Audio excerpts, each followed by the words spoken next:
comment? Bien, bonsoir. Pour un premier temps, bonsoir Gaston, bonsoir Philippe, bonsoir Florent, et puis toutes celles et ceux là qui n'apparaissent pas à l'écran, mais qui sont présents et présentes malgré tout. Voilà. Alors donc ce soir, contrairement à d'habitude, où l'on traite plutôt de sujets qu'avait traité lui-même René Barbier, cette fois, on va traiter d'un sujet dont il n'a pas traité, puisqu'il s'agit de l'IA, de l'intelligence artificielle, et que l'intelligence artificielle, bon, René étant décédé il y a presque 10 ans, était tout à fait embryonnaire à l'époque et réservé à des spécialistes. Ce n'était pas une IA grand public, en tout cas, comme elle l'est devenue depuis. Et donc, pour une fois, on fait une entorse à notre règle. Mais dans le fond, c'est pas si mal dans la mesure où une des hypothèses de la soirée, mais il y en aura peut-être d'autres, c'est que peut-être René Barbier aurait essayé, aurait tenté des expérimentations avec l'IA d'une façon ou d'une autre. Voilà, donc on va discuter un peu de tout ça.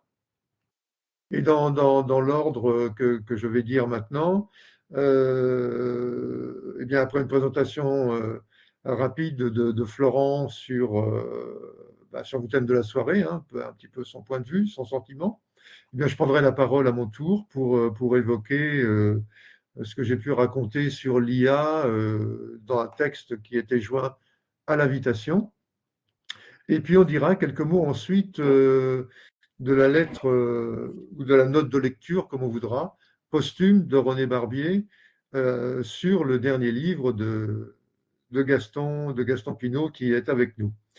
Voilà. Et ensuite, bon, Gaston lui-même, naturellement, Florent, vous commenterez, vous rebondirez.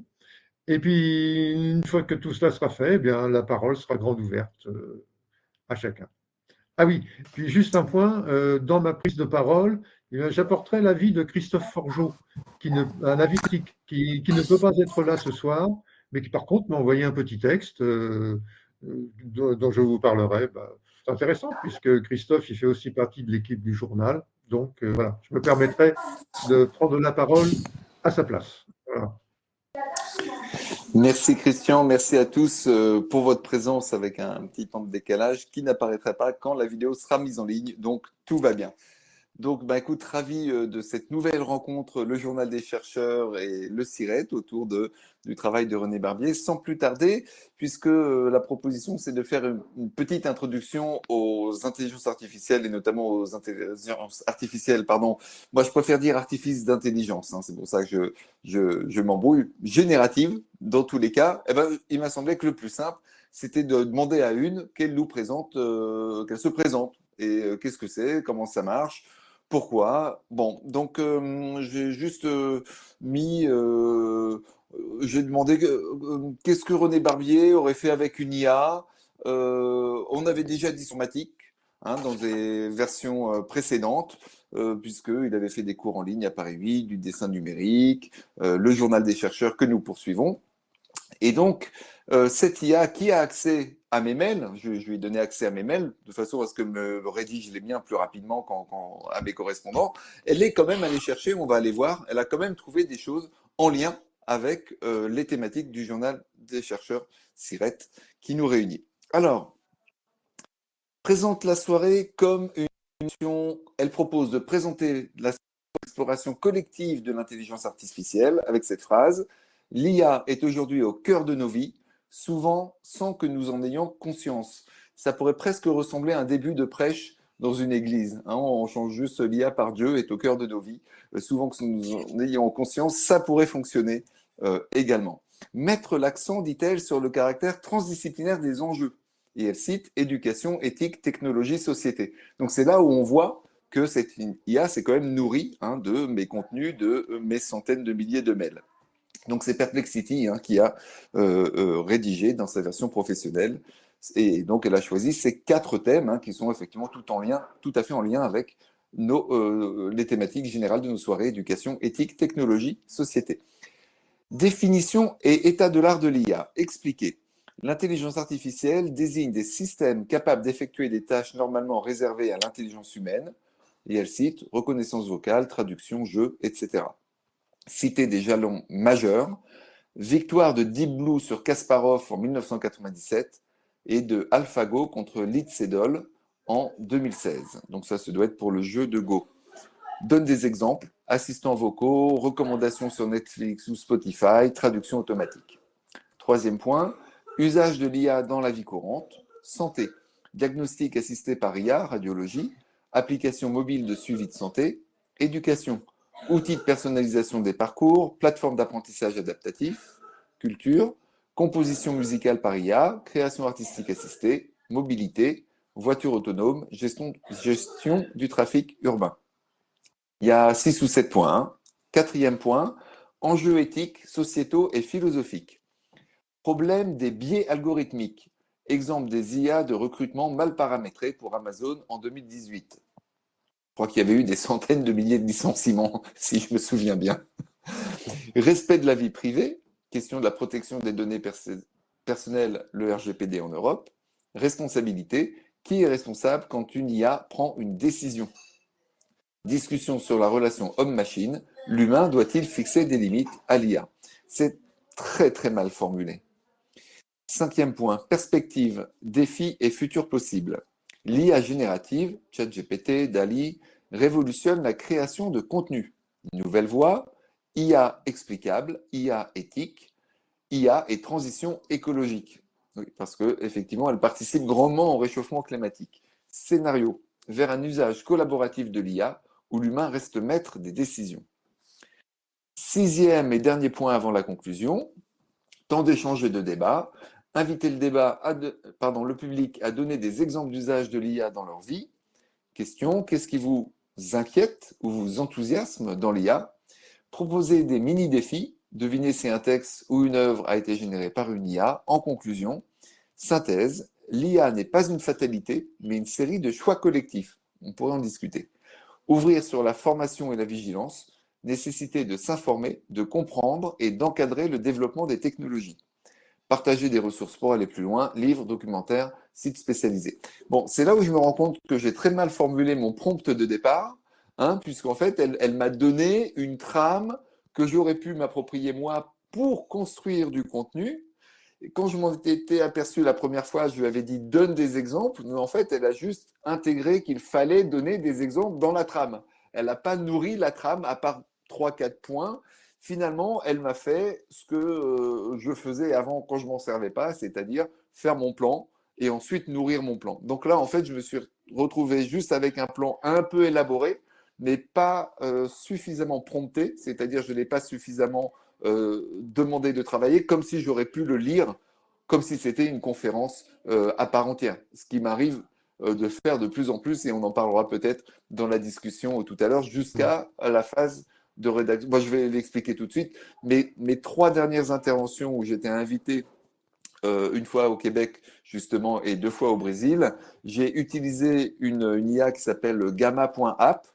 On lui met quelques concepts, quelques mots-clés, un titre, et elle va générer automatiquement, gratuitement, en version freemium, une dizaine de diapositives illustrées, avec un choix d'une cinquantaine de designs, donc ce qui laisse quand même pas mal de possibilités, et avec une mise en page évidemment impeccable, comme le ferait un maquettiste. Bon, alors après, par contre, j'ai passé 2 heures à vérifier des sources qui n'existaient pas, des ISBN qui n'existaient pas, mais qui avaient l'apparence de la réalité. Hein, je crois qu'il faut résumer, puis après je te passerai la main. L'IA donne une vraisemblance de réalité. Mais évidemment, ce n'est ni le réel ni la réalité. Donc, mais c'est vraisemblable, ça y ressemble. D'où la nécessité absolue, un, d'être expert du domaine pour lequel on la sollicite, sinon on peut gober n'importe quoi, et deux, de vérifier malgré tout l'intégralité des données obtenues, puisque une bonne partie peut être imaginée, ressemblant à la réalité, mais n'existant pas.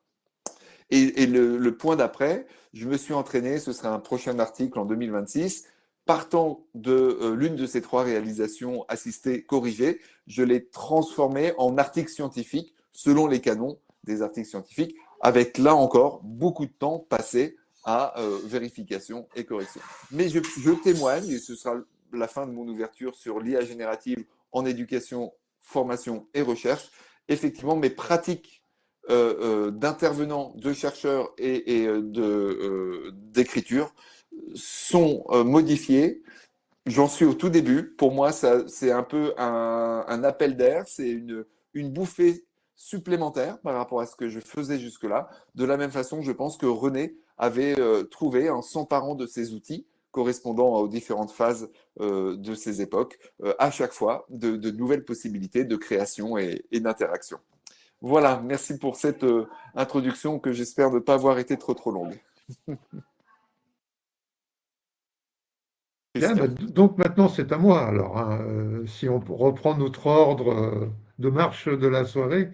Alors, j'avais dit que j'évoquerais Christophe. Je vais commencer par évoquer Christophe Forgeot, hein, avant de passer à autre chose, puisqu'il formule un point de vue critique dans un mail qu'il m'a envoyé ce matin pour s'excuser de ne pas pouvoir être là une nouvelle fois. Christophe avait déjà fait un article sur le Journal des chercheurs il y a environ un an, un article qui s'appelle L'IA peut-elle être considérée comme un chercheur? Voilà, ça, du coup, ça ferait presque un complément à ce que tu viens de dire en terminant, Florent. Et donc là, bon, vous pouvez aller le lire naturellement, hein. Donc je répète, l'IA peut-elle être considérée comme un chercheur? Bon, vous tapez simplement Christophe Forgeot ou Forgeot dans la barre de recherche et ça sort. Alors, dans son mail de ce matin, par contre, il souligne à nouveau ce qui a été fait très rapidement tout à l'heure par toi, Florent, en parlant du climat et du changement climatique, eh bien que l'IA, tout de même, ça consomme 10 fois plus d'électricité qu'un moteur de recherche habituel, style Google ou autre, 10 fois plus d'électricité. D'autre part, les data centers consomment beaucoup d'eau pour leur refroidissement. Et là, il y aurait une réelle menace annoncée pour les ressources en eau qui guettent l'humanité dans les prochaines décennies, voire le prochain siècle, hein. Donc, il pose la question, mais est-ce que l'IA est écologique? Bon, il semble pas trop, effectivement, qu'elle le soit, hein. Autre question qu'il pose, est-elle une idée de bon sens? Est-ce que on pourra apprendre en quelque sorte, malgré l'attrait qu'elle représente, à s'en servir uniquement en cas de besoin crucial, plutôt que comme une espèce de jeu auquel on se livrerait avec plaisir? Alors d'autre part, il dit aussi dans son mail que l'IA n'est ni plus ni moins qu'un pillage et une transformation des données qui se trouvent déjà sur Internet. Et il enchaîne, je résume un peu, hein, son texte, et il enchaîne en disant que si progressivement elle remplace les romanciers, les poètes, les dramaturges, les traducteurs, les musiciens, les scénaristes, etc., etc., qui, à terme, alimentera Internet? Les médias, et ça sera probablement les médias qui appartiennent à l'État, qui appartiennent aussi aux milliardaires. Là, il aborde les raisons donc économiques qui se situent derrière l'IA. Et au bout d'un certain temps, je résume un peu à nouveau, dans 10, 20, 30, 50 ans, l'IA ne collectera plus que ce qui tourne sur Internet depuis longtemps. C'est-à-dire le discours orienté et manipulé, sans originalité, puisque sans l'apport nouveau des créateurs artistiques, puisqu'ils auront disparu. Puisque le contenu sur Internet ne sera plus alimenté par des artistes, l'IA ne va-t-elle pas alors ne produire que des contenus conformes, convenables, entre guillemets, homogènes, analogues, classiques, entre guillemets, à nouveau, similaires, uniformes, communs, etc., etc., routiniers, réchauffés, tout ça sans réelle créativité. Et il termine en écrivant: l'IA est-elle une preuve d'intelligence humaine, ou plutôt une preuve d'une volonté de maîtriser le monde? Et il termine avec point de suspension, la nature s'en fiche. Et bonne rencontre. Il nous souhaite une bonne rencontre quand même. Et il demande aussi, dans un post-scriptum, de signaler une revue. Il habite dans le centre de la France maintenant, enfin un peu plus haut que le centre, de signaler le numéro 79 d'octobre 2024 de la Creuse Citron. C'est un journal libertaire de là-bas. La Creuse Citron, numéro 79, qui remplace IA, intelligence artificielle, par imbécilité augmentée. Hein, donc, il fallait quand même mentionner tout ça. Ça peut être aussi à prendre en compte tout à fait, naturellement. Alors, maintenant, pour en arriver à ce que j'avais à dire moi-même, et en remerciant Christophe, alors c'est vrai qu'on parle beaucoup d'IA aujourd'hui. C'est difficile d'entrer dans une librairie, voir une bibliothèque sans trouver une multitude de numéros d'hebdomadaires, de mensuels, qui ont en gros titre l'IA. Hein. L'IA, c'est difficile de voir une émission de radio, une émission de télé où l'IA, à un moment donné, n'est pas, peut-être pas le point central, mais en tout cas évoqué. Souvent d'ailleurs dans la Discord, mais pas toujours. Donc je m'y intéressais un peu, mais sans plus, hein, parce que ça fait partie, pour moi, à mes yeux, ça faisait partie des événements qui traversent la modernité, quoi. Il faut quand même aller y voir. Mais je m'étais jamais servi de l'IA autrement que comme un moteur de recherche un peu plus performant que les autres, peut-être, c'est pas sûr, mais peut-être. Hein. D'ailleurs, si on utilise l'IA comme un moteur de recherche, effectivement, ça donne de piètres résultats en général. Et puis, tout a commencé vraiment, et ce qui nous mène à la séance de ce soir, avec le dernier livre de Gaston Pinault, hein, je rappelle, qui s'appelle Apprendre à exister avec les rythmes de la vie. Ça va un peu plus loin, le titre, hein, c'est aussi Jalons conceptuels et méthodologiques en formation. Voilà. Et Gaston me fait part de la parution de cet ouvrage, je vais y voir et je tombe sur le dernier chapitre où là, l'IA devient un peu autrice, non pas du livre, mais autrice d'une espèce de récapitulation, de vue un peu surplombante et récapitulative du contenu du livre. Et là, je me dis, mais tiens, je ferais bien une note de lecture sur le livre de Gaston. Maintenant, je fais plus de notes de lecture il y a longtemps que j'ai quitté l'université. Puis après, je me dis, mais dans le fond, puisque Gaston utilise l'IA dans son livre, pourquoi je n'utiliserais pas l'IA pour faire une note de lecture de son livre? Et puis après, je me dis encore, mais pourquoi ce serait moi qui la ferais et pourquoi je ne demanderais pas à René Barbier de la faire? Ah ouais, il y a un problème avec René Barbier, c'est qu'il est décédé depuis longtemps. Et il me dit, bah, je vais utiliser l'IA et je vais bien voir à titre expérimental, je vais bien voir ce que ça va donner. Alors donc là, je l'ai fait avec ChatGPT, hein, et ChatGPT gratuit, hein, pas la version payante. Hein, et à l'époque, c'était du 5 déjà, ChatGPT 5. J'entre le livre de Gaston, la version numérique naturellement, dans ChatGPT, et je demande à ChatGPT de lire le livre de Gaston, et en même temps, ou juste après, comme elle voudra, de lire les contenus du journal des chercheurs signé René Barbier. Et à partir de tout ça, du livre, des articles de René Barbier dans le journal des chercheurs, je lui demande de faire une note de lecture ou une lettre adressée à Gaston, mais écrite par le pseudo René Barbier. Et une fois que j'ai fait ça, une fois que j'obtiens le texte, alors ça va très vite, hein, tout ça, ça prend 30 secondes à tout casser. Et je me dis, ah bah, qu'est-ce que je vais faire de ça? Je me dis, bon, je vais oser l'envoyer à Gaston. Je vais oser lui envoyer quand même mon méfait, hein, voir ce qu'il en pense, comment il reçoit la chose, quoi, en lui précisant bien que c'est une expérimentation.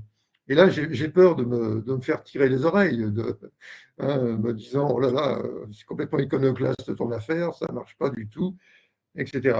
Et bon, et après, Gaston vous parlera de sa réception, de ça, et j'ose quand même le faire, voilà, et bon.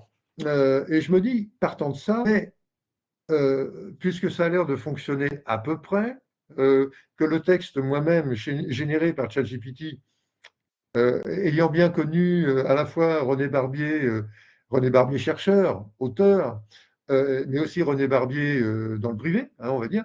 Je me dis, mais ce texte, il tient la route quand même, quoi. Il tient la route, il est dans le domaine vraisemblable, le terme que tu as utilisé tout à l'heure, Florent. Il est vraiment dans du vraisemblable quand même. En tout cas, il n'est pas invraisemblable.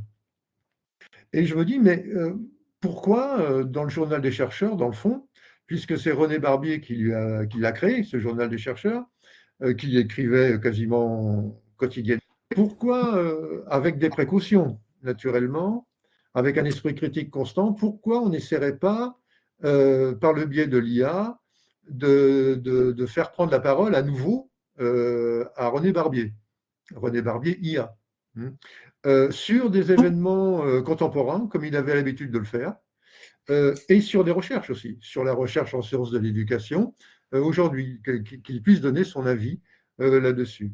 Alors là, je n'étais pas très rassuré parce que je me dis, bon, c'est quand même un peu particulier là, ce qui nous arrive avec ça. Et ça me rappelle la prosopopée, en fait. La prosopopée, vous savez, c'est cette figure de style qui, déjà dans l'Antiquité, consistait à faire parler des personnes disparues, à faire parler des morts, mais aussi à faire parler des statues, mais aussi à faire parler des dieux, hein. Euh, et donc Jean-Jacques Rousseau fait ça d'ailleurs, hein. J'ai lu dans les confessions dans les confessions de Rousseau qu'un soir, à Diderot, il lit une prosopopée qu'il vient de faire, quoi. Rousseau fait une prosopopée et il la lit à Diderot. Donc, mon idée, elle n'est pas très nouvelle, en fait, c'est pas extraordinaire. La différence, c'est que cette prosopopée, elle est faite non pas par moi, mais par l'IA, quoi. Et là, je suis pris un peu de scrupules, parce que je me dis, mais enfin, bon sang, que pourront en penser sa famille, par exemple, hein, on se permet bien des libéralités, quoi. Alors du coup, j'ai demandé à la fille de René Barbier, j'ai demandé à son épouse aussi ce qu'elle pensait de cette idée. Est-ce qu'elle la recevait bien? Est-ce que c'était trop scabreux et que valait mieux pas le faire? Bah, ils m'ont répondu assez très rapidement et de manière complètement favorable. Oui, oui, il faut le faire. Bon, alors là, bon, j'ai dit, bon, bah, voilà, ça m'enlève des scrupules, des scrupules du côté de l'amitié, du côté de l'affectif aussi, quoi. Alors, ensuite, j'ai rédigé ce texte sur la prosopopée en essayant de faire un peu le point sur... parce que je ne suis pas du tout spécialiste de l'IA par ailleurs, hein. Tout ça, j'ai appris des choses en lisant comme tout à chacun, et en lisant des choses, en allant voir des sites, comment c'était fichu. Et j'ai fait dans cet article Prosopopée pour le journal des chercheurs, une première partie où je décris un peu les différents points de vue liés à l'IA, dont des points de vue critiques, hein, traitant de l'aspect économique, traitant de l'écologie, on l'a vu un peu tout à l'heure avec le texte de Christophe, mais traitant aussi de la philosophie et du politique, hein. L'IA est parfois taxée de technofascisme, carrément, par certains auteurs. Et puis le fait qu'elle soit aux mains de financiers, souvent d'une nature très particulière, effectivement, il fallait aussi parler de ça.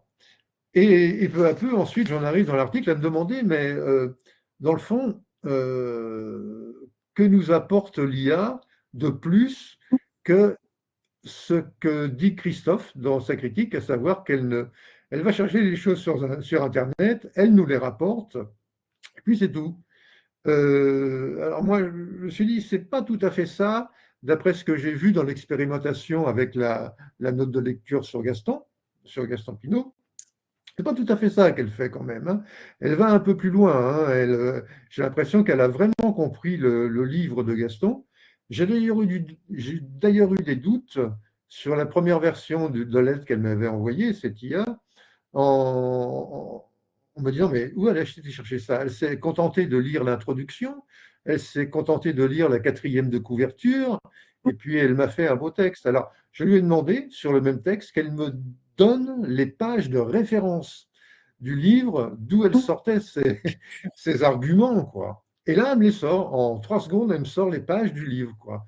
Et ensuite, naturellement, je vais vérifier dans le livre si la page 147 ou 182, c'est bien la bonne page. Et oui, c'est-à-dire qu'elle avait lu. Elle avait lu vraiment le livre, quoi.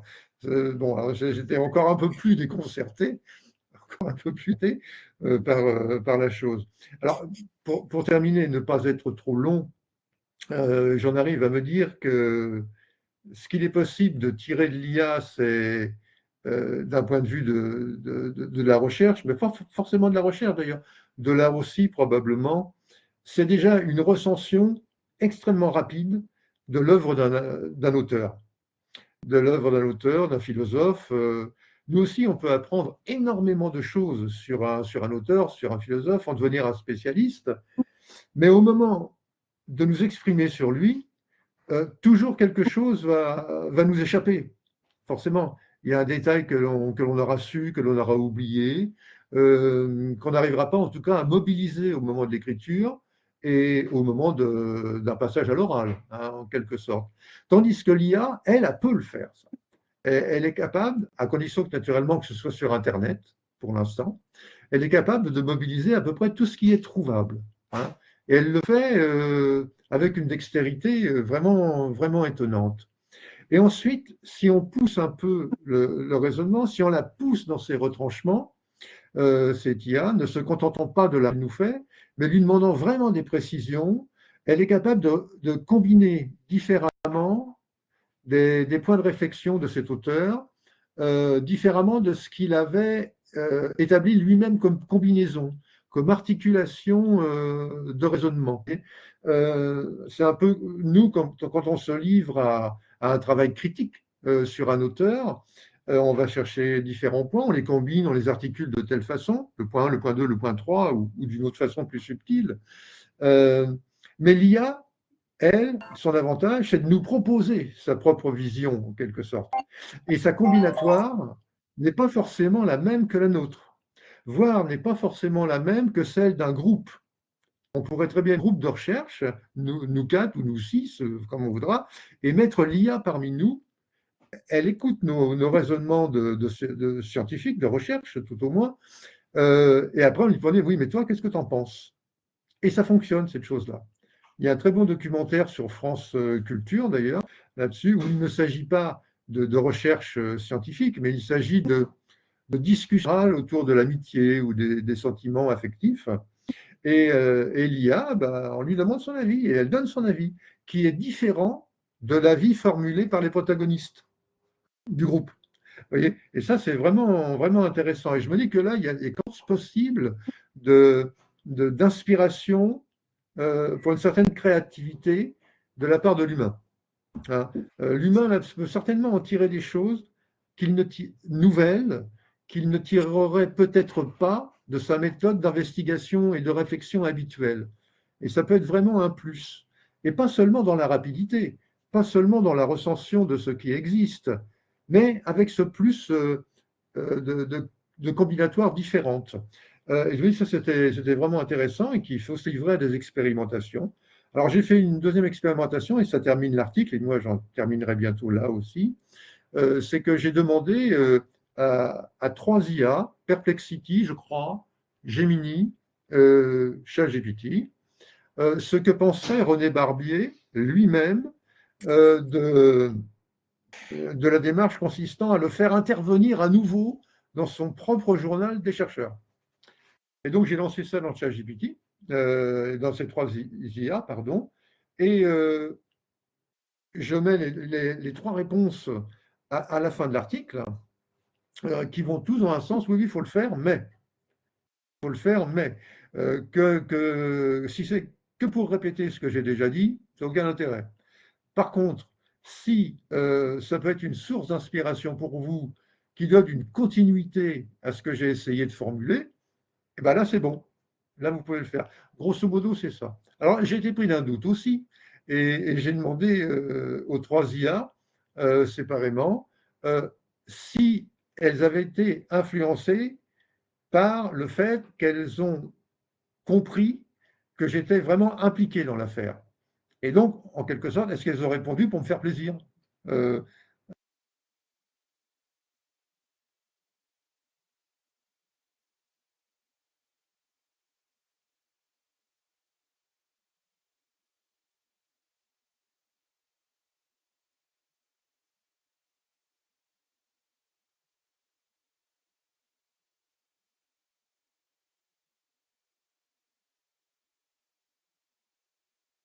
Vous m'entendez?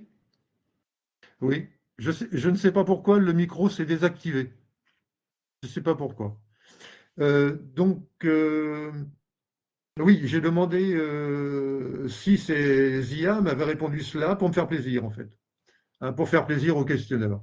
Et elles m'ont répondu non, non, non, non, pas du tout. On ne savait pas que tu étais impliqué. Alors j'ai demandé, mais prouve-le-moi.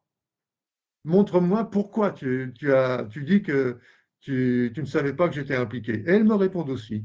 Et j'ai mis tout ça dans l'article, donc hein, dans l'annexe, pour qu'on voit bien comment ça fonctionne. Alors donc oui, c'est ça. Pour terminer, j'ai l'impression que euh, on peut tirer vraiment sur le plan de la recherche ou de la créativité en général, de la création en général, vraiment des atouts qui n'existaient pas avant l'IA, quoi. Et qu'il faut vraiment le faire. Il faut vraiment le faire sans en faire l'axe unique de notre méthode de recherche, quoi. Mais il faut absolument s'adjoindre ça sans que ce soit effectivement un maître pour nous ou un esclave. Je crois que c'est Gaston qui reprend ça aussi, et que l'IA ne devienne pas un esclave et qu'on n'en soit pas esclave non plus. Donc voilà, s'il n'y a pas d'avis différent ce soir, bon, bah, on pourra commencer l'expérimentation sur le journal des chercheurs en prévenant toujours, naturellement, le lecteur, le futur lecteur, qu'il s'agit d'expérimentations faites avec l'IA, tel jour, telle date, telle IA, etc. Et que l'espace est ouvert à la critique de ce que produira l'IA. Voilà, c'était un peu ça l'idée. Et donc, tout est parti du livre de Gaston, euh, et en l'occurrence de son dernier chapitre, là, puisque l'IA est en jeu. Et voilà, ce que j'avais à dire, c'était à peu près ça. Je suis assez enthousiaste, mais en même temps, je demeure critique et méfiant pour l'écologie, pour l'économique, pour le politique, etc., etc. Voilà, je me tais, Florent. Merci, merci Christian. Pour aller un peu dans ton sens sur que l'IA est capable d'amener pour un seul et même auteur, et a fortiori pour plusieurs auteurs qu'on va croiser, des nouveaux développements de pensée extraits algorithmiquement et statistiquement des précédents. Il y a un ouvrage d'un philosophe italien qui s'appelle Hypnocratie, qui est déjà un petit peu ancien, enfin ancien, il a quelques mois, mais vu le rythme de sortie des ouvrages, c'est déjà ancien, quelques mois. Donc Hypnocratie, je cherche le chat depuis tout à l'heure pour le remettre, mais je n'y arrive pas. Voilà, qui résulte ce petit ouvrage de 12-13 euros d'une discussion. Alors, faussement, cet ouvrage de Jiang Wei Xun, donc auteur parfaitement inexistant, mais dont on retrouvera le titre sur le donc faux philosophe, réalisé par un vrai philosophe italien. Tout ça est expliqué dans la postface de l'ouvrage. Bon, là, je viens de spoiler, hein, évidemment, le livre, mais entre nous, on s'en doutait, vu la thématique de la soirée. Alors, on avait envisagé éventuellement, puisque tu as cité plusieurs générations de textes par IA autour, avec, voire de René Barbier depuis l'autre rive, comme commencent la plupart de ces textes. Est-ce qu'avant de passer la parole à Gaston, est-ce que c'est le moment de faire lire par une synthèse vocale un de ces textes qui fait une page à 4 à peu près, ou est-ce que tu préfères qu'on garde ça pour plus tard? Gaston, quel est ton Oui. sentiment, Christian?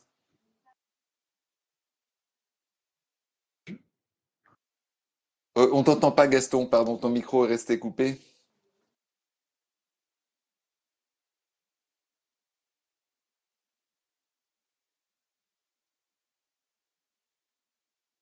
Alors là, on a perdu ton image, mais on n'a pas gagné le son. Ça doit être le bouton juste à côté.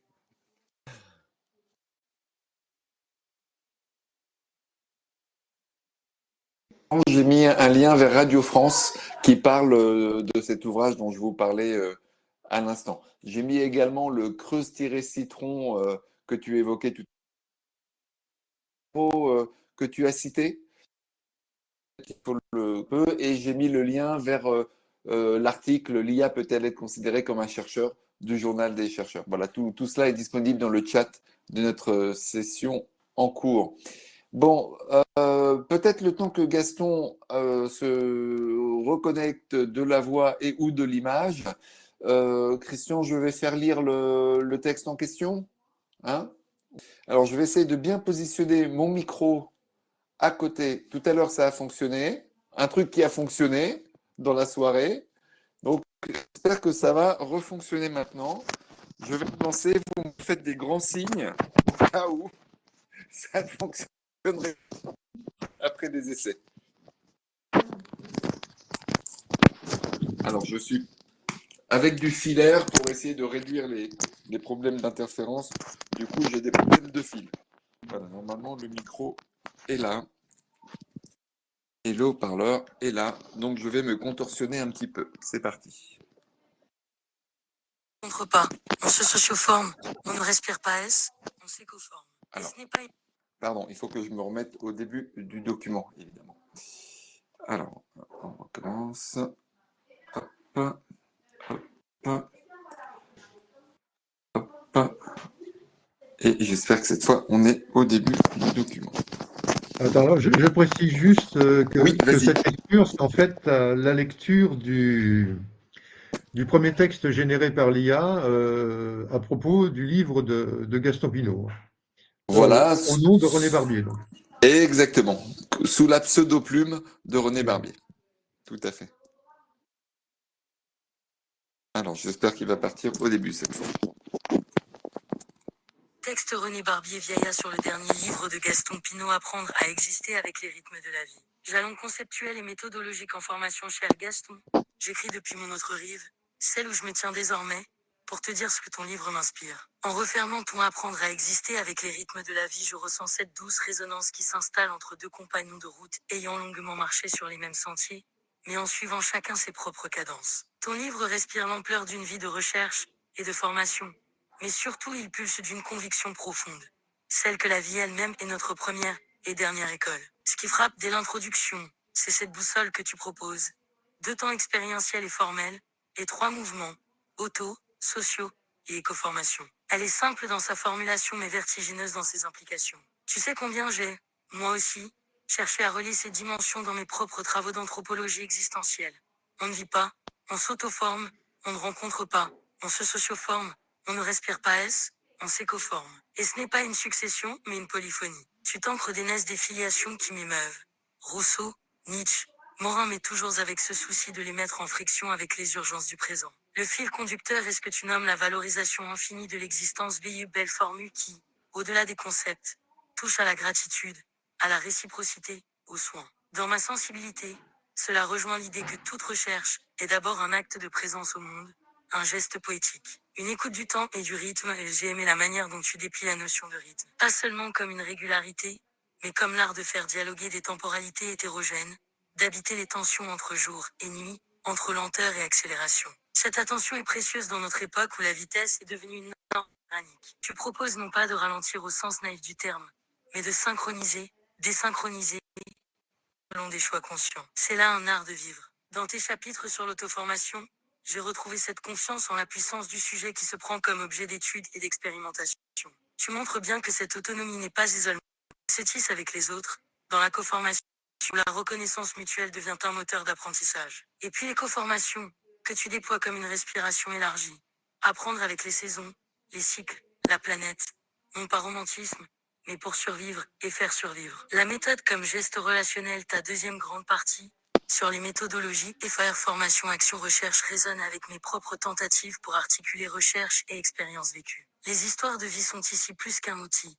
Elles deviennent un espace de reliance où le récit permet de penser en marchant, d'éprouver en disant. La reconnaissance des acquis expérientiels est, à mes yeux, une victoire politique autant que pédagogique. Elle restitue au sujet la légitimité de ses savoirs. Et l'accompagnement, tu le décris comme art des mouvements solidaires, ce n'est pas une simple posture d'aide, mais un engagement éthique dans la traversée des autres. J'apprécie aussi ta réflexion sur l'alternance, non pas comme simple va-et-vient entre deux lieux, mais comme rythme aux formations du cours de la vie. Voilà qui me semble essentiel. On ne juxtapose pas les expériences, on les orchestre. Une écriture de passage, ton écriture alterne reprise et variation. Ce qui pourrait sembler redondant, mais qui ici fonctionne comme un mantra. Chaque reprise est un tissage plus serré, Chaque variation un pas de côté qui ouvre une perspective. C'est une écriture qui, à sa manière, forme aussi le lecteur. Elle l'habitue à reconnaître des motifs, à sentir leur transformation. Et ce dernier chapitre avec Elia PH 317, tu donnes la parole à ChatGPT, lui confiant la tâche de résumer ton livre en 889 signes et 9 questions-réponses. C'est un geste à la fois joueur et audacieux. Joueur, parce que tu engages une entité non humaine, dans le dialogue que tu as toujours tissé avec les humains. Audacieux, parce que tu acceptes que ton œuvre soit condensée, reformulée, peut-être même trahie par une machine. Je vois là une extension logique de ta pensée. La formation n'est pas confinée à l'humain biologique, elle passe aussi par des artefacts, des réseaux, des intelligences collectives, et désormais artificielles mon impression. Elia, ici, n'est pas un maître ni un esclave, c'est un partenaire. Comme tout partenaire, elle doit être apprivoisée, interrogée, mise en tension. Tu sembles dire, voyons ce que cette autre forme de mémoire et de langage comprend de mes rythmes. L'exercice n'est pas tant une validation qu'un un miroir déformant, certes, mais parfois c'est dans les déformations que l'on découvre l'essentiel. En conclusion, cher Gaston, ton livre est un grand fleuve. Il charrie des décennies de pratiques, de rencontres, de réflexions. Et il ne s'arrête pas à son embouchure. Il continue de se jeter dans d'autres courants, comme ce dialogue avec Elia. On y entre par la rive qui nous est la plus familière, auto-formation, éco-formation, reconnaissance des acquis, mais on en ressort avec une conscience élargie des rythmes qui tissent nos vies. Tu offres non seulement des concepts et des méthodes, mais un art de naviguer, tenir la barre dans la houle, mais aussi se laisser démarrer invite. Merci pour cette traversée, et pour l'invitation implicite à, nous aussi, apprendre à exister avec les rythmes de la vie en 2 temps, 3 mouvements, et 1000 variations. Je referme ici ma lettre, depuis mon autre rive, avec l'amitié intacte qui me lie à toi. Je dois avouer, Christian, quand tu m'as envoyé ce texte la première fois, j'avoue, j'ai pleuré.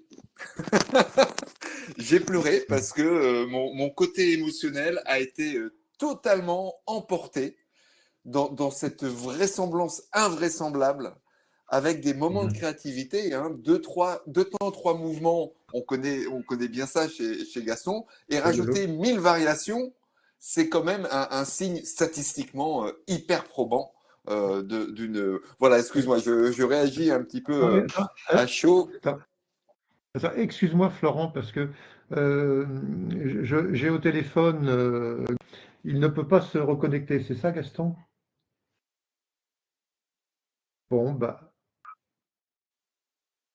oui. Bon, bah écoute, on va faire au mieux pour continuer sans toi, parce que je vais essayer quand même avec le haut-parleur. Enfin, ça va te faire une communication très longue après. Je ne sais pas si on va t'entendre avec le haut-parleur. Attends. Oui?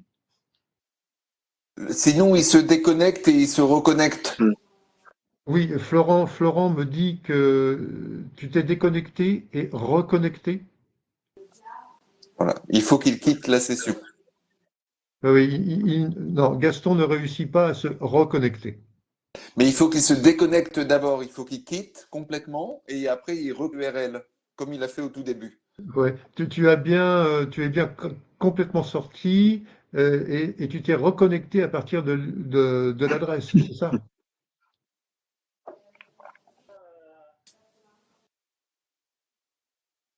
Même avec l'adresse, ça ne marche pas. Bon.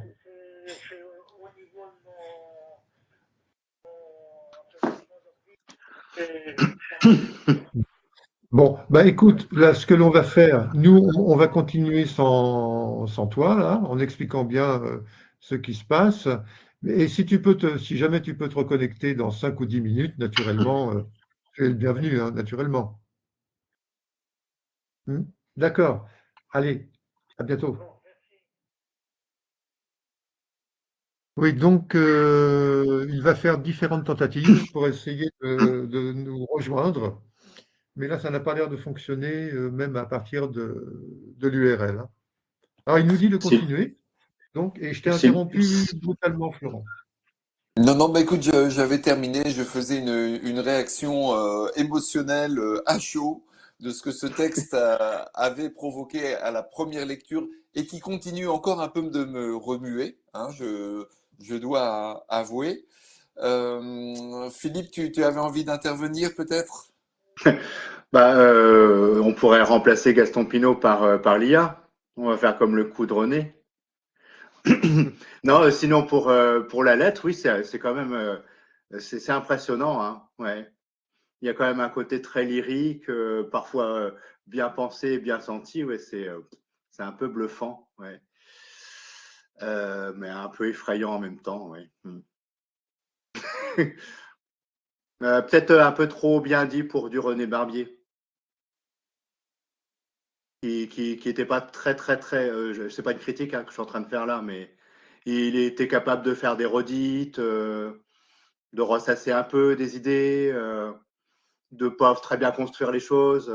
Alors que là, c'est peut-être trop bien fait, trop bien construit. C'est peut-être là où ça sent un peu l'arnaque. C'est dans cette espèce de perfection formelle et à tout niveau, quoi. C'est trop bien.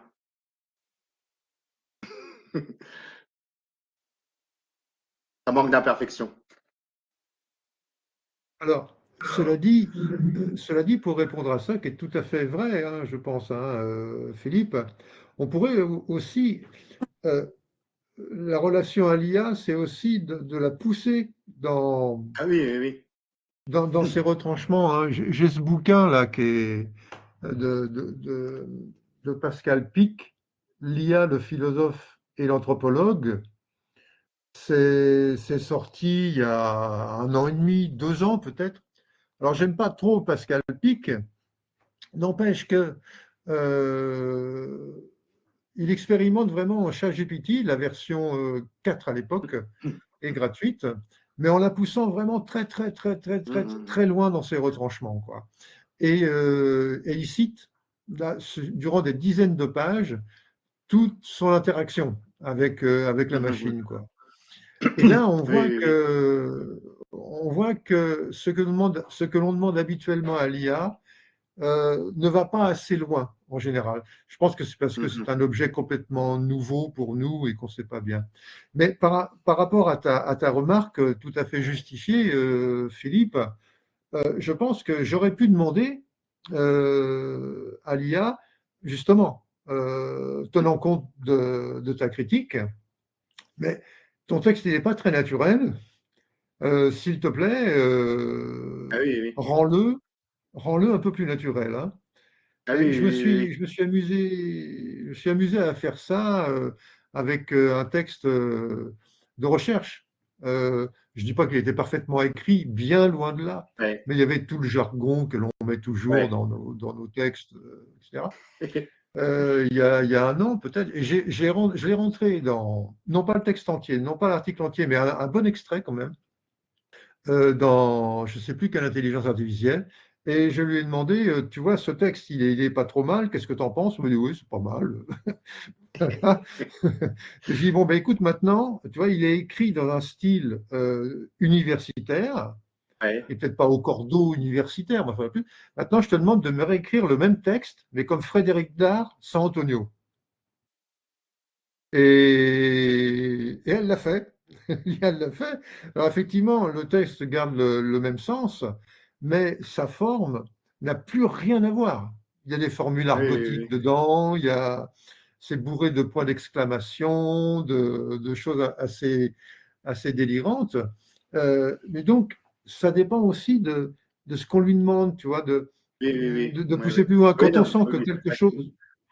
que quelque chose ne colle pas dans ce qu'elle nous fournit, c'est vraiment à nous d'avoir l'habileté d'apprendre comment on peut obtenir davantage, quoi.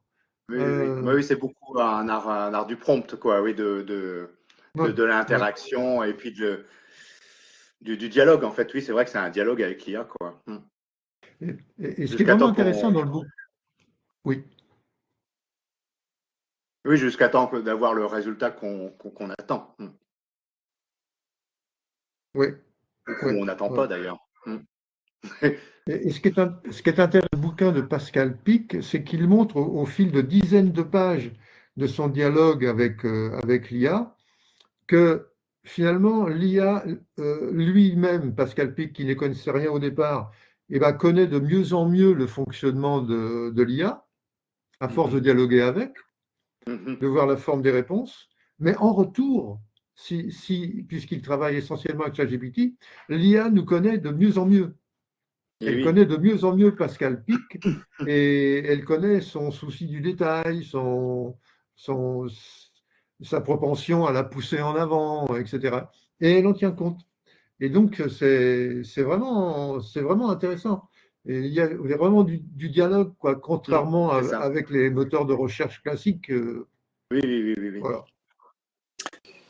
Après, peut-être, là on est parti dans la discussion, hein. En attendant, j'espère que Gaston puisse revenir.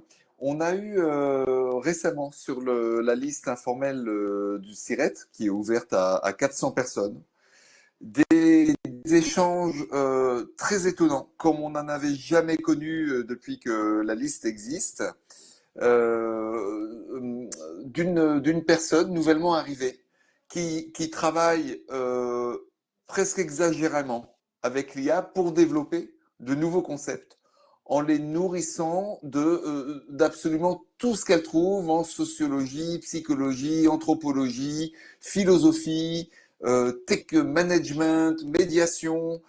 Voilà. Et en fait, il y a une sorte d'enflement qui apparaît à l'arrivée de ça et qui peut amener certains à, et là c'est un psychologue qui a suivi, médecin, qui a suivi le développement de ces échanges et qui est arrivé en off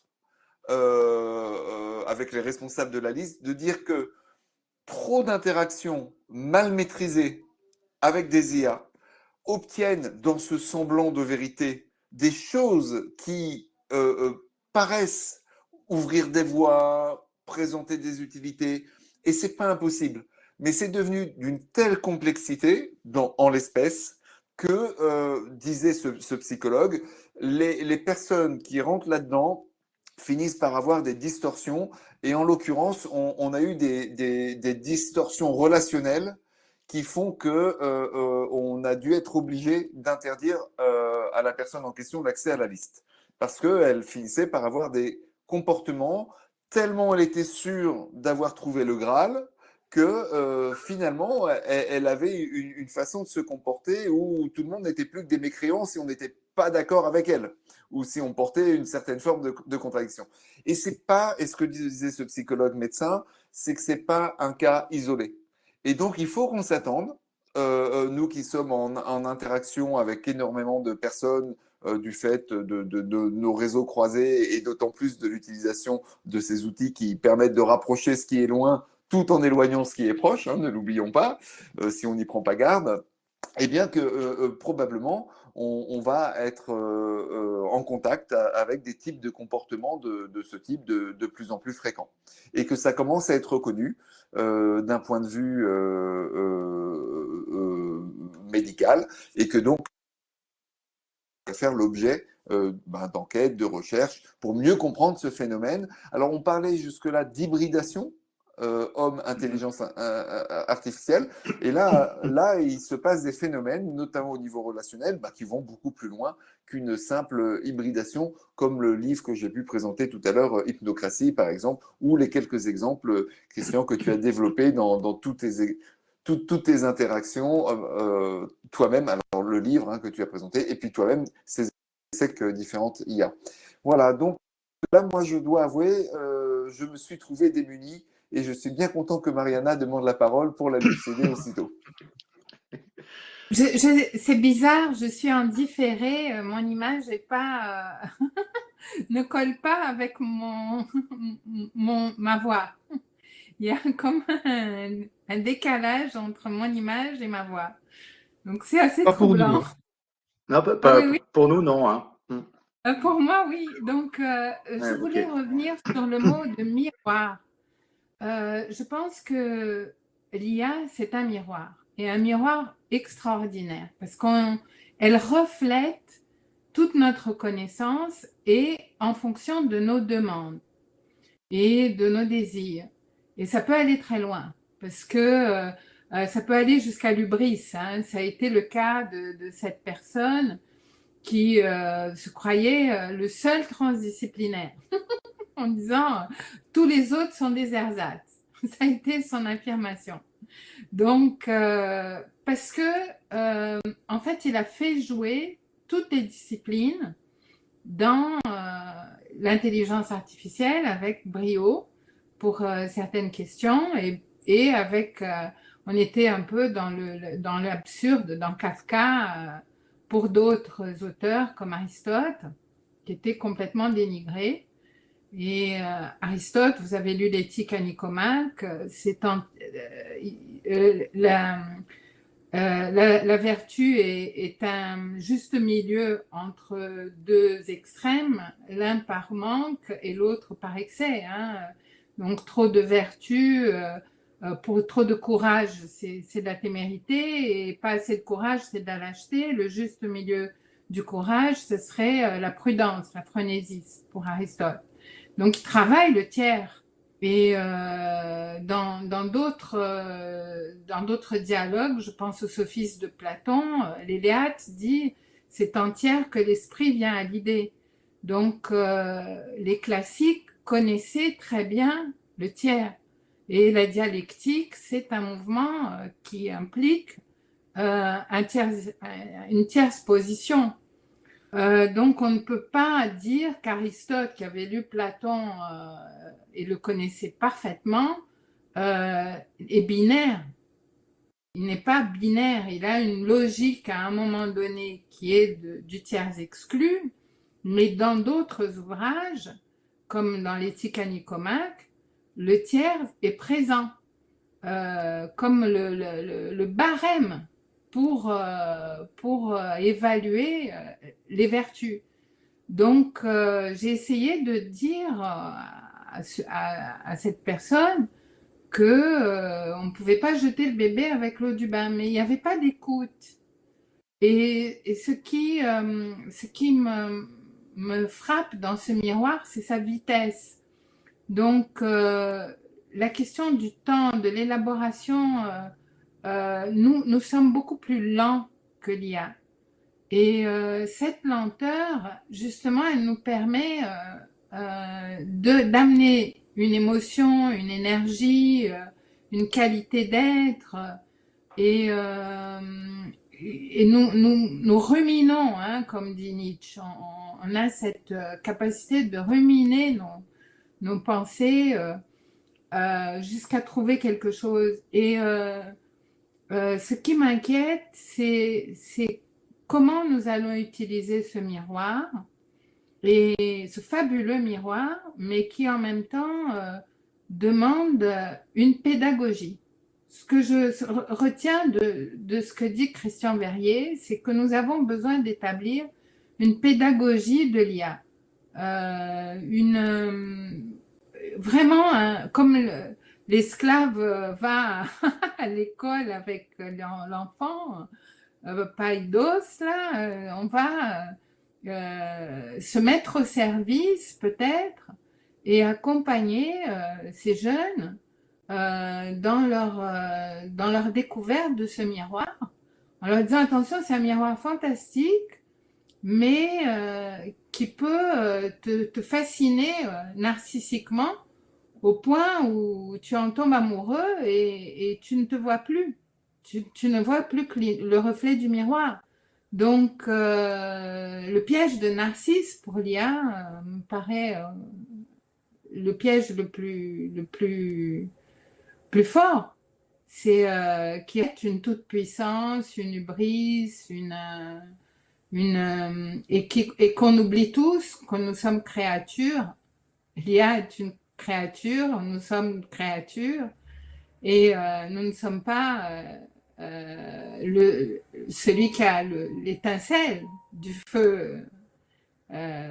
Donc voilà, je pense qu'il faudrait que le journal des chercheurs propose un chemin en disant c'est un chemin possible, mais attention, c'est un chemin piégé. Et c'est un chemin qui peut nous rendre la vie plus facile. C'est un outil qui peut nous aider à synthétiser, à stocker notre mémoire de façon extraordinaire pour la passer aux générations suivantes, être un un fabuleux répertoire, mais ce n'est pas nous. Nous sommes plus lents, nous sommes faits de chair, nous sommes faits d'énergie, nous sommes faits d'émotions. Et donc, notre vie, nos boyaux, nos os, notre fatigue, nos limites, nos douleurs sont là aussi. Et ce monde lisse n'est pas le monde humain. Donc, ce sont des précisions importantes. C'est pour ça que ce que dit Philippe, je le rejoins. René avait des éclats de génie et il avait aussi ses coups de fatigue et ses coups de blues, surtout en fin de vie. Mais je pense qu'il se serait beaucoup amusé avec l'IA. Je pense parce que déjà les dessins qu'il faisait avec l'aide de la machine, les tests qu'on a fait sur Facebook. Moi, je suis sortie de Facebook quand il est mort parce que c'est plus intéressant. Parce qu'on s'amusait sur Facebook. Il faisait des films, on faisait des échanges, il se passait des choses. Parce qu'on l'utilisait comme outil de recherche pour rejoindre les jeunes. Donc, je pense que c'est certain qu'il aurait fait toutes les expériences du monde avec l'IA. Je mettrais ma main au feu pour ça. Mais il aurait eu aussi une pédagogie. Il aurait eu une pédagogie. Comme il a eu à Facebook, comme il a eu pour d'autres choses. Voilà. Donc j'ai fini de parler, mais je continue à parler dans l'image.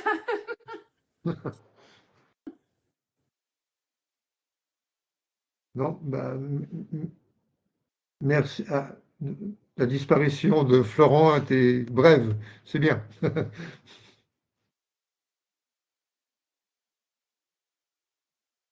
Moi, je suis assez d'accord avec tout ce que tu viens de dire, Mariana, hein. Si on commence par la fin, oui, j'ai le sentiment que c'est aussi le sentiment de ses proches, d'ailleurs, hein, que très, très sûrement, il aurait essayé de faire quelque chose, je ne sais pas quoi, mais quelque chose de l'IA. Et je pense que sur le plan universitaire aussi, non seulement à titre individuel, privé, mais aussi universitaire. Ça aurait été étonnant qu'il ne monte pas un cours en rapport avec l'IA, d'une façon ou d'une autre, que je ne peux pas imaginer. Mais ouais, c'est un peu la vie de tous ceux qui l'ont connu de près. Donc ça aussi, ça peut nous enlever quelques scrupules pour utiliser un peu d'IA dans le journal des chercheurs au nom de René Barbier, quoi. Et puis, plus en amont dans ton discours, il y a effectivement tous les dangers que tu pointes, hein, le miroir aux alouettes que peut représenter l'IA, si on ne fait pas suffisamment attention qu'effectivement, il y a beaucoup de narcissisme dans cette affaire et que l'effet miroir, pour le coup, est surpuissant, hein, est surpuissant. Alors effectivement, moi je suis assez d'accord pour qu'il y ait une pédagogie de l'IA. J'ai été récemment à Paris 8 là, à l'occasion d'un hommage rendu à une ex-collègue disparue.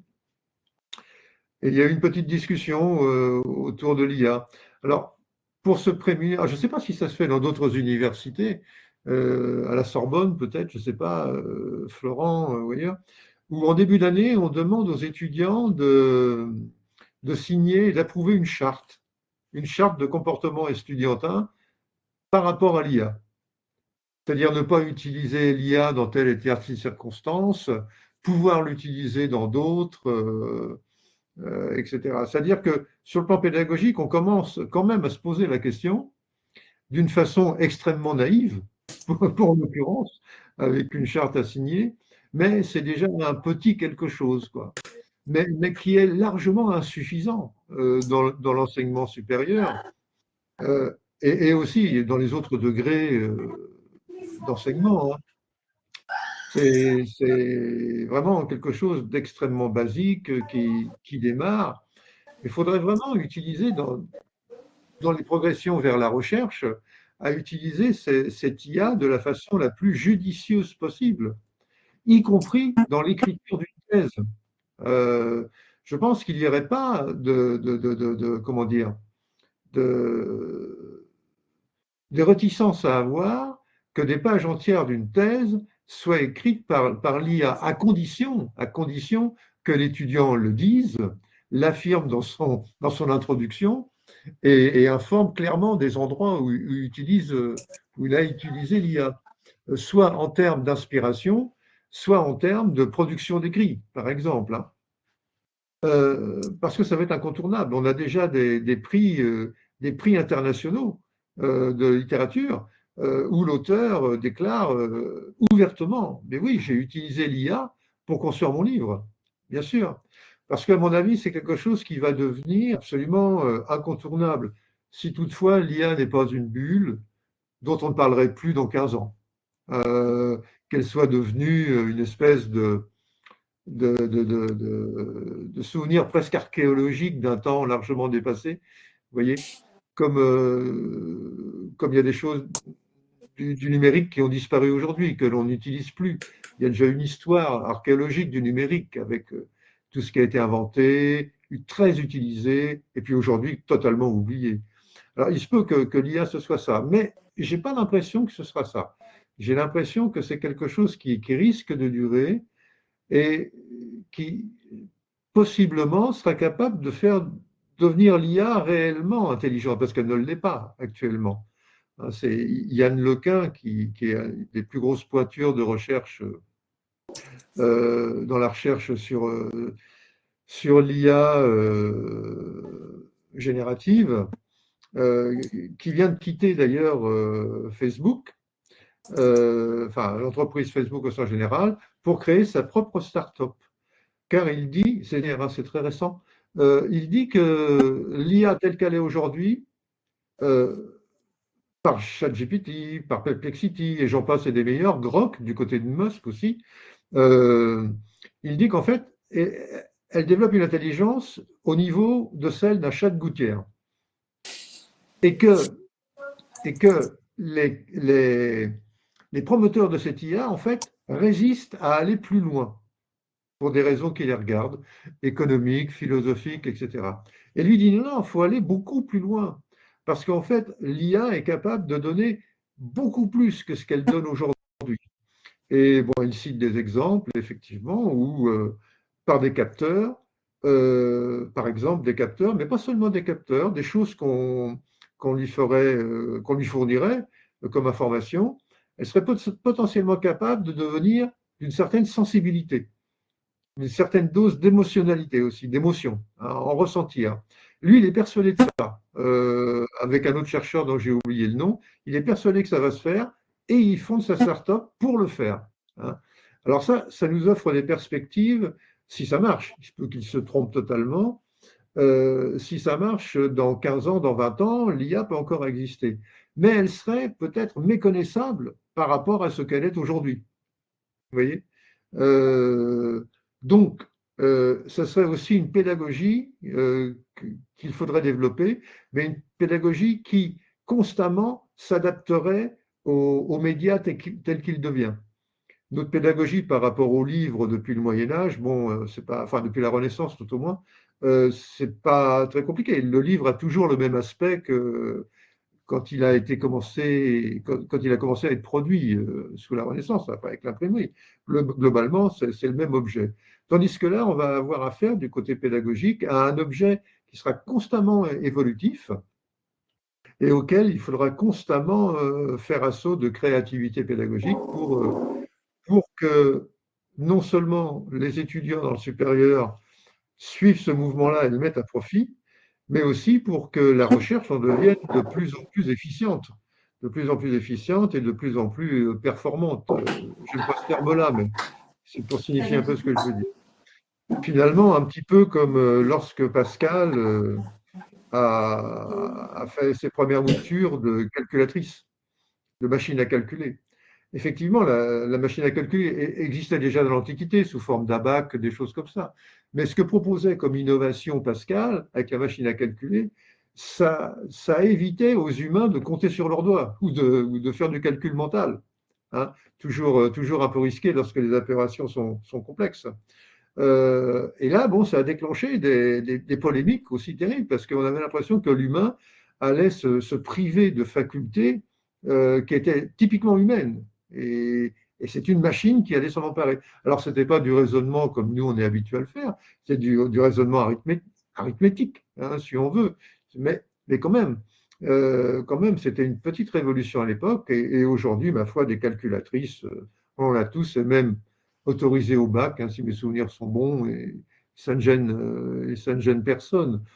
Donc voilà, tout ce que je veux dire, c'est que du côté pédagogique que tu évoquais, Mariana, c'est vrai, il faudrait construire une pédagogie autour de ça, et ne pas rester à l'état primaire où on est aujourd'hui, de faire signer des chartes et des choses comme ça, où c'est en fait contourner le problème, quoi. On signe une charte et on est tranquille. Mais le problème, il est toujours là. Il est toujours là. Ça nous donne bonne conscience en tant qu'enseignement du CPL, pas davantage, quoi. Voilà. Mais je pense aussi qu'il peut y avoir un effet de mode autour de l'IA. Il peut aussi y avoir un effet de mode qui fait que.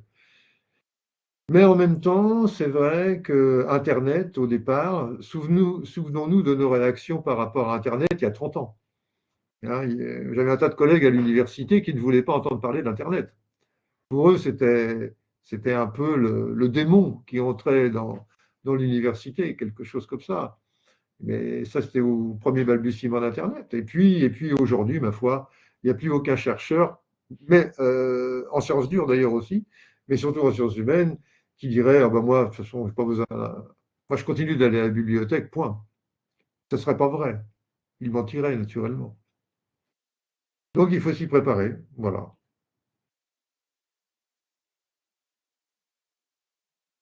Juste pour te répondre, tu posais un peu la question tout à l'heure, comment ça se passe dans les universités.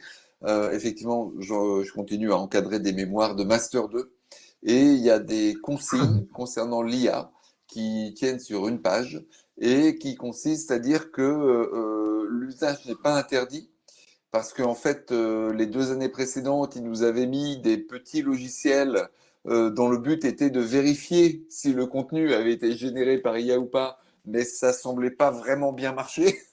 Donc, ne pouvant interdire, ils recommandent maintenant d'en faire un usage raisonnable et raisonné. Ce qui est quand même un pas qui me semble, moi, plus intéressant qu'une interdiction pour toutes les raisons et qu'on pourrait transposer, comme tu l'as fait très bien avec Internet, il y a déjà une vingtaine d'années, dans les milieux de la recherche. Donc, pour l'instant, à la Sorbonne, en tout cas, à l'INSPE de la Sorbonne, on en est là. Et nous-mêmes, nous sommes fortement encouragés à suivre des webinaires de formation à l'IA dans les cours. Nous avons une formation de formateurs pour réfléchir sur la place de l'IA dans justement cette production des mémoires de Master 2 et de ce genre de choses. Donc on est totalement en work in progress. Bien malin qui pourrait dire ce qu'il en sera dans quelques années, mais je suis un peu comme toi. Je pense que là, on a franchi des sauts technologiques. C'est comme si on demandait d'arrêter le téléphone portable ou de l'encadrer. Je vois vraiment pas. Alors, je vais lire une intervention de Servan dans le chat. J'ai eu entre-temps un message, un échange de mails avec Gaston qui dit qu'il n'arrive plus à ouvrir sa machine. Bon, donc je pense que pour ce soir, ça risque d'être un peu difficile. Peut-être la prochaine, on trouvera une formule pour qu'il soit avec nous et on lui donnera la parole le premier pour être sûr qu'il ne se déconnecte pas. Alors, Servan nous écrit. Comment penser une pédagogie universitaire en intégrant la problématique de l'IA? C'est le sujet de mon prochain article pour l'ARS, l'année de la recherche en sciences de l'éducation, revue classée et éditée par RSP, justement suite aux échanges avec les collègues sur le sujet qui, pour beaucoup, en ont très peur. RSP qui tiendra bien à la fin de la semaine prochaine son congrès annuel sur Paris les vendredis et samedis. Donc, toutes les personnes, même non-membres, sont invitées si elles sont intéressées. L'ASPE, c'est l'ancienne AFIRS section française.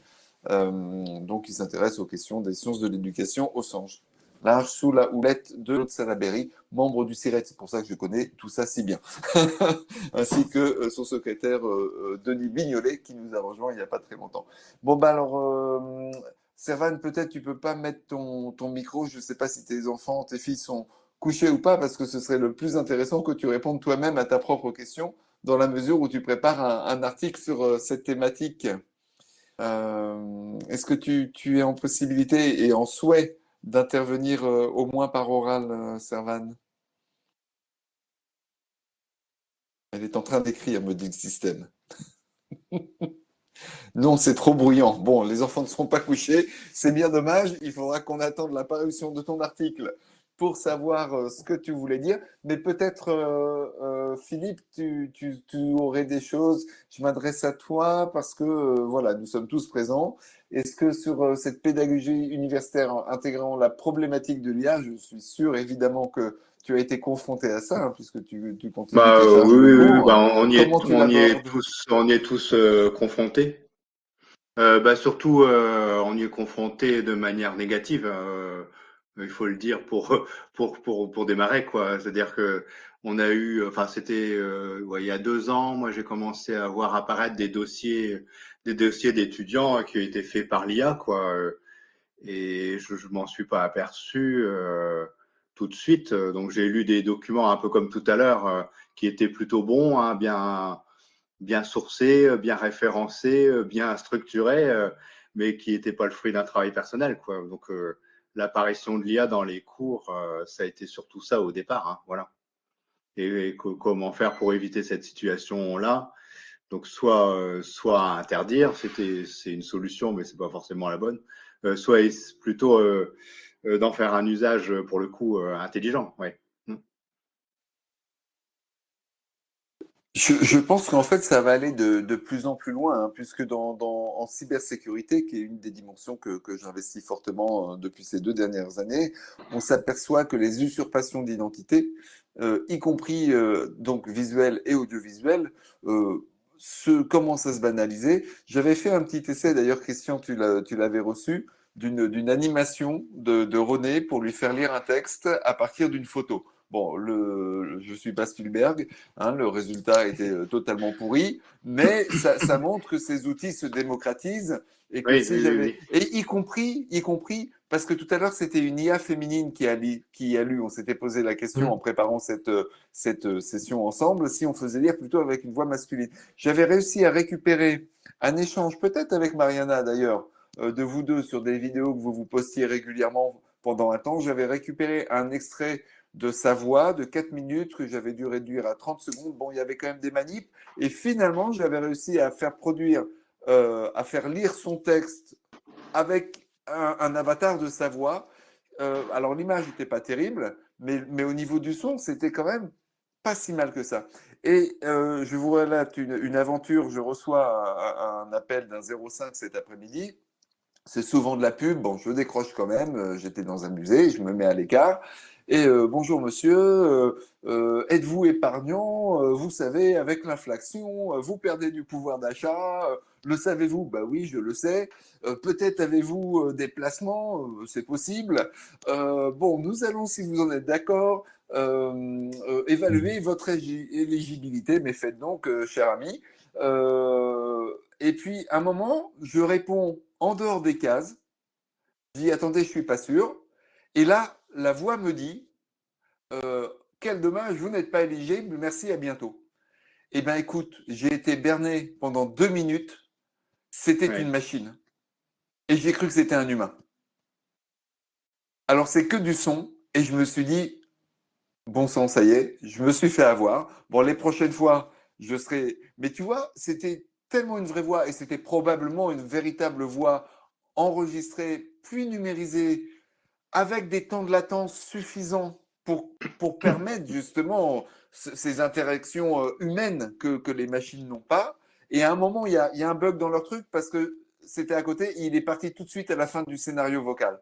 Alors qu'en fait, pour moi, c'était pas terminé. Donc, ils vont améliorer ça parce que tout est enregistré, évidemment, analysé, décortiqué et re-scénarisé pour aller toujours plus loin pour attraper le chaland.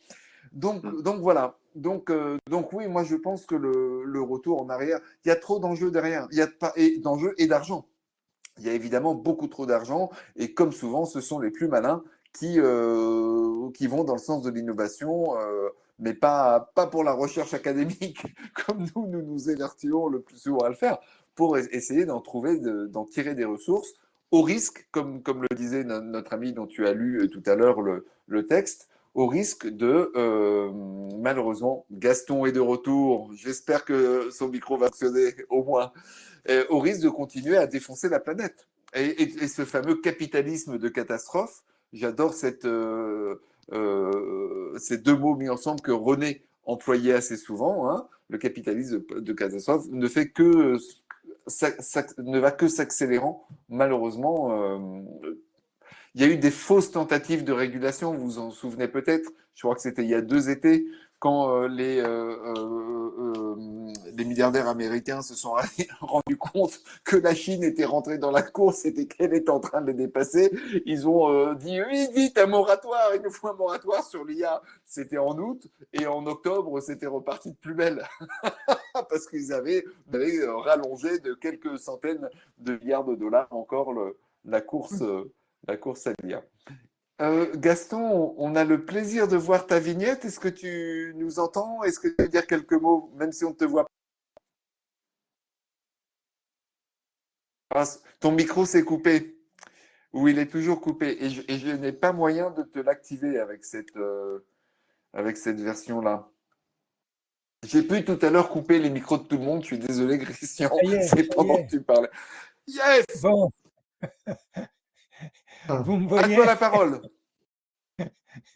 Ben, je ne sais pas du tout où vous en êtes là. Hein? On t'entend, mais on ne te voit pas. Hein, mais si déjà on t'entend, c'est formidable. Démarrer le partage. Là,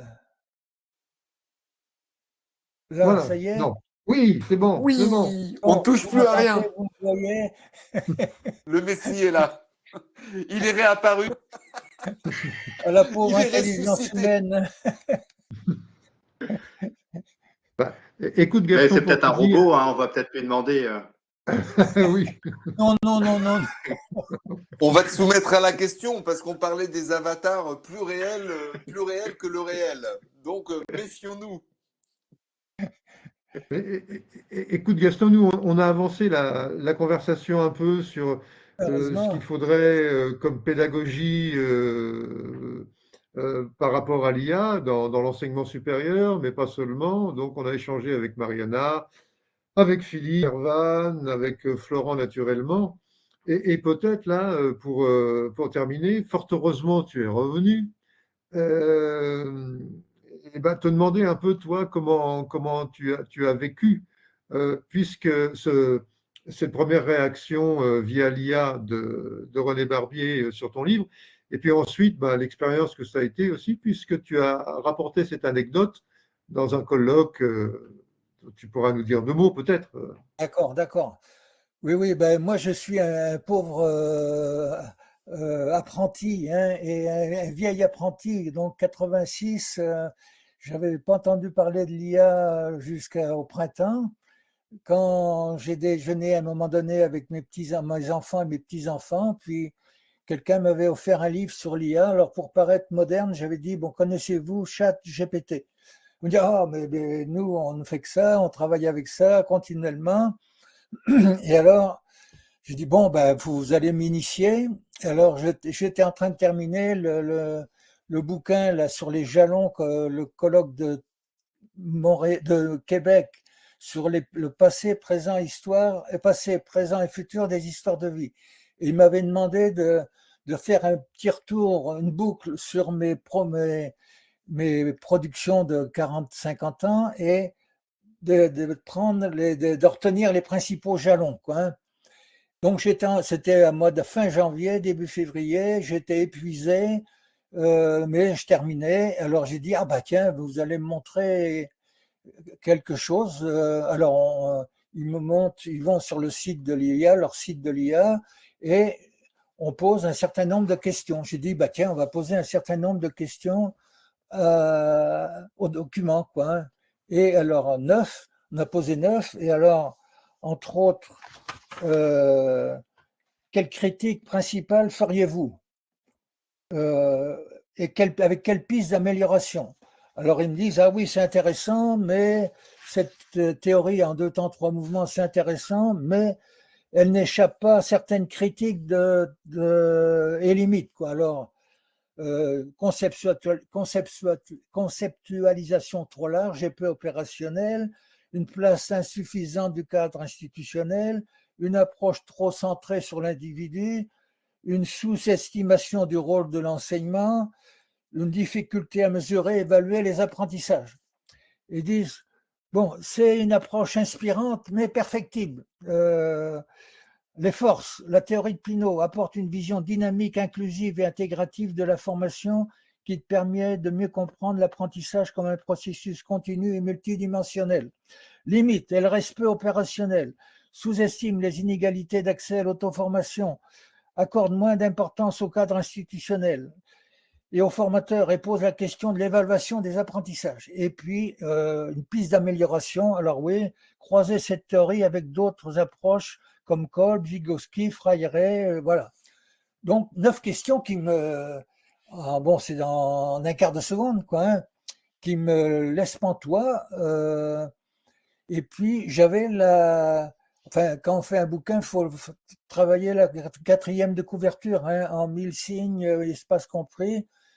Depuis 2 ou 3 nuits, j'étais à me débattre, j'étais rendu à 1297 signes, et puis un beau matin, je lui ai dit, mais si j'osais de lui demander de résumer le bouquin, de faire la 4e de couverture. Pouvez-vous faire la 4e de couverture en 1000 signes? 997. Là, il y a la couverture actuelle ressort. Alors, j'avais 2 résumés. Le mien et celui de GPT. Je le donne à mes proches. Ils me disent, ah bah, c'est GPT. Enfin, on te comprend là. Bon, donc voilà mon expérience, quoi, hein. Après, tu demandes la lettre à René. Alors, je ne sais pas si vous l'avez entrevu, oui? Non, vous Oui, l'avez oui, oui. lu? Mais moi, je croyais.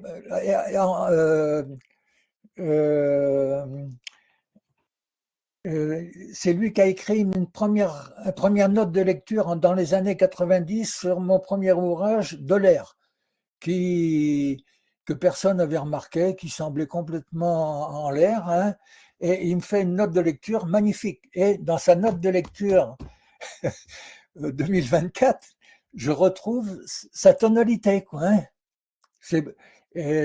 Non seulement c'est les convergences de pensée qu'on pouvait avoir, mais aussi la tonalité affective, quoi, mon cher Gaston. Et puis, bon, alors donc, voilà ma petite expérience.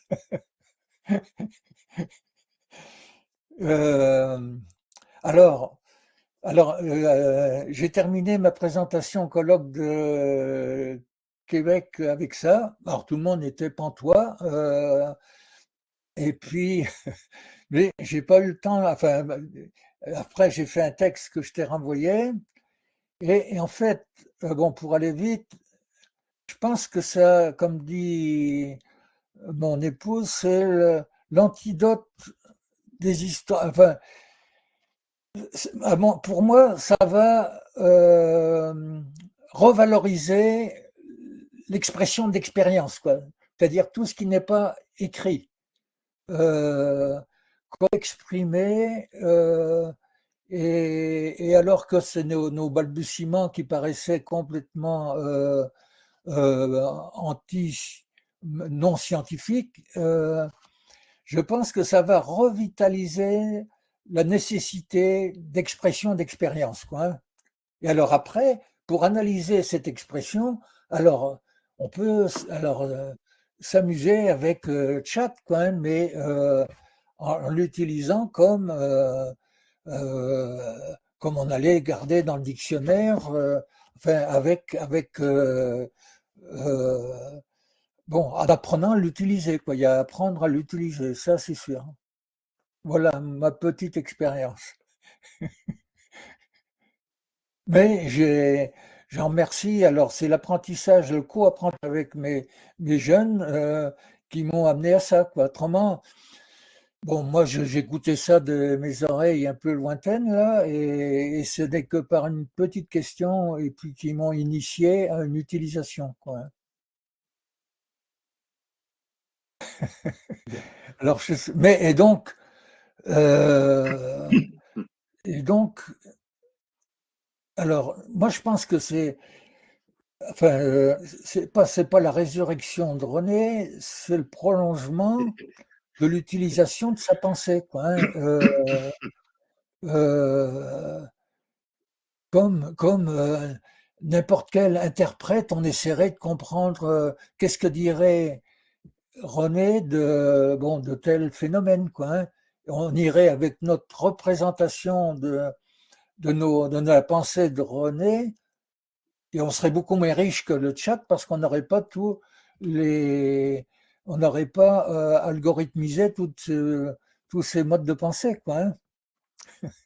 Donc, donc continuez ce que vous avez fait là de centraliser tous les textes de René, c'est vraiment là, il y a une mémoire concentrée qui peut permettre de continuer de vivre, quoi, là, qui peut permettre à son esprit de continuer de vivre. Et Philippe, puisque tu es très centré sur les spiritualités, là, moi, je pense que c'est comme dirait Morin, c'est la noosphère qu'on commence commence à découvrir l'ampleur infinie de la noosphère, quoi, hein, et d'apprendre à l'utiliser avec notre pauvre petit moyen, mais ça ouvre des perspectives extraordinaires, quoi, hein. Mais par contre, je suis heureux d'être vieux et de ne pas avoir à, à travailler avec de l'enseignement pour savoir comment l'utiliser, parce que je suis, moi, dans mon apprentissage premier, quoi, hein. Mais alors, juste, j'ai encore un peu de temps. Oui, oui, bien sûr. Je ferai un petit Oui, rebond après, et puis on ira ouais. tranquillement vers la fin de cette séance. Euh, Vas-y, Gaston, je t'en prie. Après apprendre à exister, là, bon, mes amis m'ont dit, ah, enfin, l'interaction, apprendre à exister, je vois, c'est mon livre, mon livre jalon sur tout ce que j'ai pu écrire professionnellement, quoi, hein. Et ça, je le remercie parce que ça m'a ça m'a permis de faire une boucle importante. Maintenant, j'ai plus envie trop de me lancer dans le professionnel. Par contre, euh, quand on vieillit, se former en permanence, c'est pas évident, quoi. Quel type d'apprentissage pour élargir le champ de conscience et pas le rétrécir, quoi, hein. Et je, mon prochain ouvrage, c'est sur ce que j'ai pu écrire à partir de ma retraite. Ça fait 20 ans presque, où je suis parti avec l'objectif, alors un peu idiot, hein, mais j'ose quand même le formuler, euh, de, euh, de, euh, de travailler la hiéroformation, la formation avec le sacré, quoi, hein. D'où, pendant 20 ans, j'ai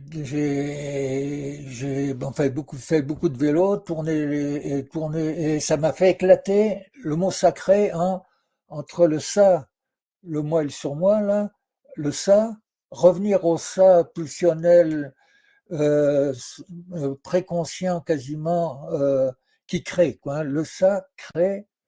Et donc, dans les 20 ans, j'ai produit un certain nombre de textes dans mon exploration, quoi, dans mon apprentissage de ce sacré. Qu'est-ce qui crée, quoi, hein, et donc, le prochain bouquin, c'est sur ces textes qui ont ponctué ces 20 ans de recherche que je voudrais me lancer. Et j'ai demandé à Chat, parce que maintenant, on est presque copains, quoi, hein, je lui ai demandé, est-ce que Gaston Pinault a une spiritualité?